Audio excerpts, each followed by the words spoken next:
3 choses qui détruisent ton couple lorsque tu es TDAH. On attaque tout de suite dans le vif du sujet avec la dopamine. La dopamine est un neurotransmetteur. L'information qui passe entre deux neurones, il y en a plein de différents, ils sont là pour donner des informations. La dopamine va te permettre, dans un premier temps, de passer à l'action. On reprend nos amis dans une forme de préhistoire, qui n'ont pas accès à la voiture, au téléphone et compagnie. Eux vont se lever le matin, partir à la cueillette, à la chasse pour se nourrir. Ils vont recevoir, je vais appeler ça une petite pièce. La dopamine est donnée au niveau des neurotransmetteurs et qui dit passe à l'action et va donc chercher tes fruits ou de la viande en partant à la chasse. Lorsque j'ai récolté les fruits de mon travail, d'une certaine manière, j'ai de nouveau une petite pièce, donc de nouveau de la dopamine qui va dire ce comportement est valide, ce comportement est bon pour toi, il faut que tu recommences. Malheureusement, dans notre société, nous avons par exemple les sucreries, nous avons les notifications sur le téléphone,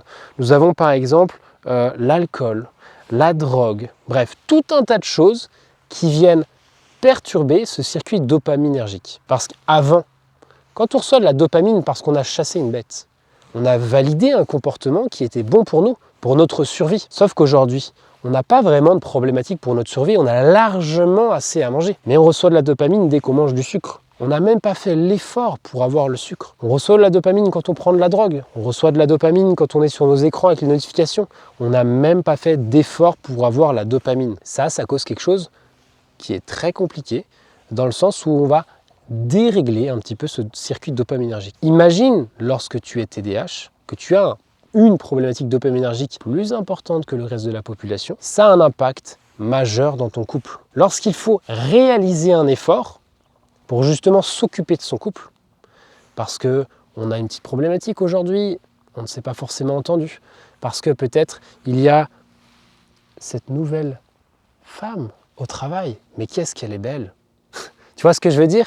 La nouveauté va t'apporter de la dopamine et du coup, tu vas justement te tourner vers cette nouveauté. Tout un tas de choses qui vont faire que c'est pas que le circuit dopaminergique qui va être entaché, c'est nos relations sociales et notamment notre couple.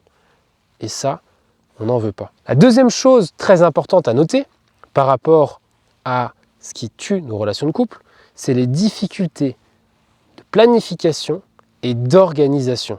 Lorsque je suis TDAH, avec mes difficultés attentionnelles, j'ai vachement de mal à m'organiser, organiser mes affaires, organiser mon lieu de vie, à planifier ce que je vais faire demain, après-demain, quelques semaines et quelques mois.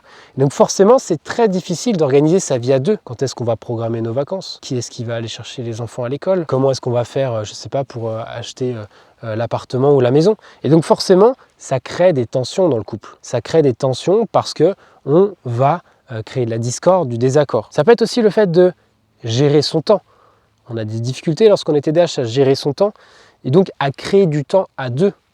Tu peux ne pas avoir d'enfants et ne pas créer du temps à deux. Tu peux avoir des enfants et ça rajoute de la difficulté. Quand je parle de créer du temps à deux, c'est créer du temps de qualité. Pas simplement après le travail se poser les deux le cul devant la télé.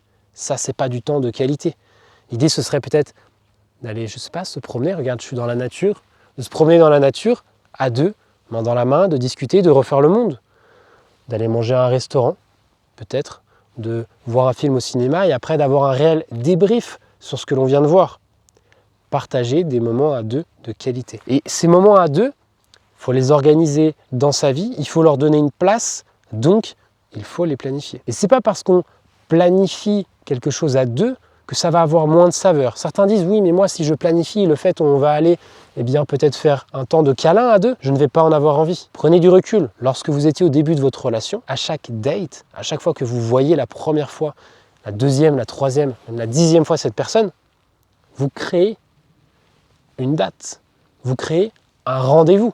Et c'est lorsque vous créez un rendez-vous avec cette personne et que vous vous rejoignez de manière distante, c'est-à-dire on ne part pas tous les deux ensemble de la maison. Tu sors du boulot, je sors du boulot et on va se rejoindre sur le lieu de rencontre au restaurant et après on se verra à la maison. C'est là qu'il y a de la magie. C'est là qu'il se passe quelque chose, qu'on a envie de créer un moment de qualité, qu'on a envie d'être ensemble, de partager, donc une bonne discussion, un câlin, quelque chose comme ça. N'hésite pas à aller voir dans la description un petit lien. Tu cliques dessus, tu pourrais remplir un questionnaire qui me permettrait de comprendre plus en détail vos problématiques, ainsi de vous apporter de meilleures vidéos, de meilleurs conseils, toujours vous apporter plus de valeur autour du TDAH. On retourne à la vidéo. Troisième point, ça va être l'impulsivité. L'impulsivité, chez le TDAH, en gros, inappropriée au moment. On est tous les deux en train de discuter, ou on peut être 8 en famille, par exemple, autour d'une table, et tout d'un coup, il y en a un qui va se mettre colère. Colère d'un coup, on ne sait pas pourquoi. Pas forcément que la colère, ça peut être n'importe quelle émotion, mais c'est une émotion qui est disproportionnée par rapport à ce qui s'est passé. Pourquoi et comment ça marche? Souvent, il y a un décalage entre ce qu'on a ressenti et ce que l'on ressort de nous. Le TDAH lui-même, quand on lui demande après coup, ne sait pas trop ce qu'il s'est passé. Il y a une réaction non contrôlée qu'il faut apprendre à anticiper, essayer de repérer justement pour en diminuer les effets. J'en parle dans d'autres vidéos sur cette chaîne, n'hésite pas à t'abonner si ça t'intéresse, mais qui va causer des réelles problématiques, des problématiques de conflit au sein du couple. Le nombre de fois où j'ai eu ces problématiques lors de ma première relation, par exemple, lorsque j'étais au lycée à la fac, toujours en train de créer des conflits. Avec du recul, je sais pourquoi. Je sais parce que... Je ne vais pas tout mettre sur le cas du TDAH, mais en tout cas, je n'en voyais pas les signes au début avant que cela arrive. Et j'ai appris à les repérer pour qu'aujourd'hui, cela s'atténue. Donc, créer du conflit, créer du non-respect, ça détruit la confiance dans le couple.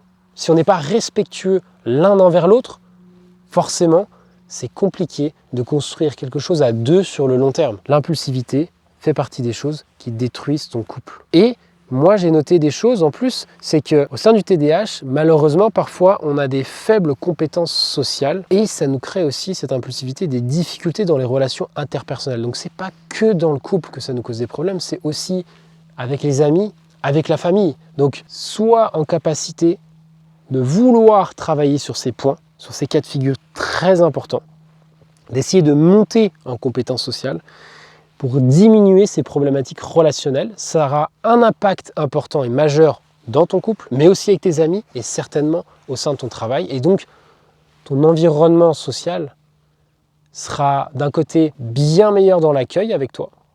Et donc, toi, quand tu iras dans ces relations sociales, ce sera beaucoup plus simple de t'intégrer, d'être reçu.